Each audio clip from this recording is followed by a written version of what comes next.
Welcome back again, Drill Freak Nation. We are now into episode 5 right in here.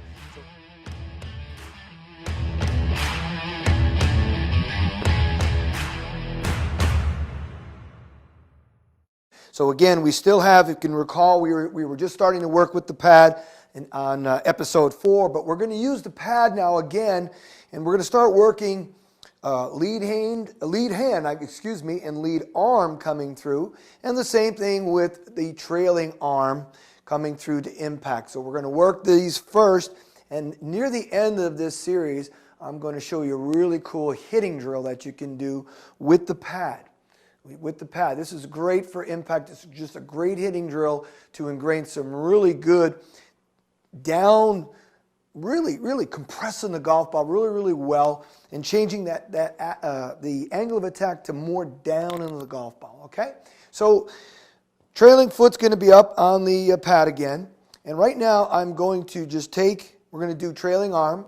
I'm just going to take my lead hand, in this case my left hand, and what we're going to do at this point is we're going to take my trailing hand. I'm going to take the swing trainer up to just about hip height right there, and then I'm going to just move into impact just like that.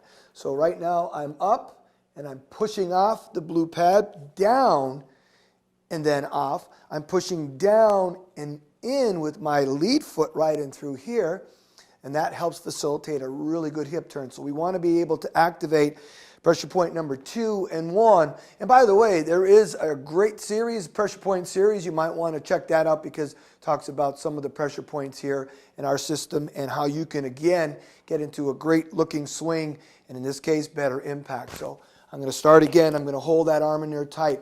I'm going to take it back. Notice how, too, when I take it back, I'm keeping that elbow in there. I'm keeping it nice and connected at that position right there. I'm just getting a nice little hinge with my trailing arm and hand, and I'm going to move, boom, to impact.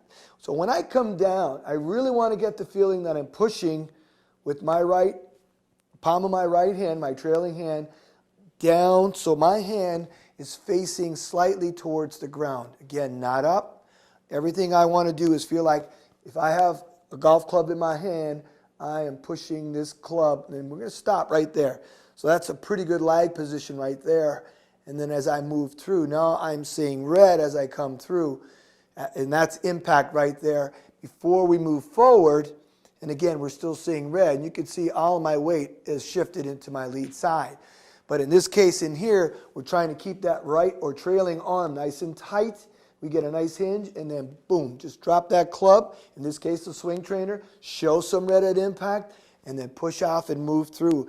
So I'll show it to you down the line. I'm going to go from here, the top of the swing. In this case, we're just taking it up to an L position. Move down the impact. I'm seeing a lot of red. And when I come through, this arm is still connected to me, and I'm nice and extended coming through. I like the idea of holding that arm in there tight so you get a better feeling of what it should feel like as it is. But make sure, again, try to use the pad when you're doing this drill. If you don't have something, maybe get a pillow, something that you can elevate your trailing side with. So that's episode 5. And Drill Freak Nation, we will catch you guys back again real soon for episode 6. Peace and love.